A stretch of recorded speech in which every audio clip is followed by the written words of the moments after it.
ஏன்னா நம்ம வருத்தத்தோடு இருக்கும்போது கர்த்தர் நன்மை செய்வாரான்னு செய்வாங்க. ஏன்னா கர்த்தருடைய சமூகத்தில் நம்ம வருத்தத்தோடு போய் உட்காந்து அந்த பிரச்சனையை குறித்து அவருடைய சமூகத்தில் முறையிடும்போது அதற்கான பலனை நாம் பெற்றுக்கொள்வோம்.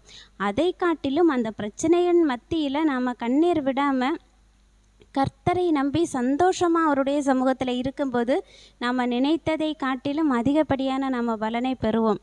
என்ன வசனம் சொல்லுது, ஒரு ரோமர் 14:17 படிக்கும்போது தெரியும், தேவனுடைய ராஜ்யம் புசிப்பும் குடிப்பும் அல்ல, அது நீதியும் சமாதானமும் பரிசுத்த ஆவியினால் உண்டாகும் சமாதானமுமா சந்தோஷமுமாக இருக்கிறது. ஏன்னா பரிசுத்த ஆவி நமக்குள்ளே இருக்கிறார். அப்போ பரிசுத்த ஆவி நமக்குள்ளே இருக்கும்போது நம்மளுடைய ஒவ்வொரு செகண்டும் சந்தோஷமாக தான் இருக்கும்.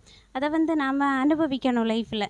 அது நான் அதை நிறைய தவற விட்டுருக்கிறேன். நிறைய பிரச்சனைகளுக்கு மத்தியில் அழுதுட்டு இருக்கும்போது தான் நமக்கு தோணும், ஆமாம் இந்த வசனம்லாம் இப்படி தானே சொல்லுது, பரிசுத்த ஆவியினால் உண்டாகும் சந்தோஷம். அப்போ பரிசுத்த ஆவி உள்ளே இருந்துச்சுன்னா நம்ம ஒவ்வொரு செகண்டும் சந்தோஷமாக தானே இருக்கணும். நாம் ஏன் அழுறோம் பிரச்சனைகளை குறித்து? அப்போ நமக்கு அந்த இடத்துல விசுவாச குறைவு ஏற்படுது. அப்போ அதையெல்லாம் மாற்றணுன்னா அவருடைய வார்த்தையிலையும் அவருடைய சமூகத்திலையும் நாம் நிலைச்சிருக்கணும்.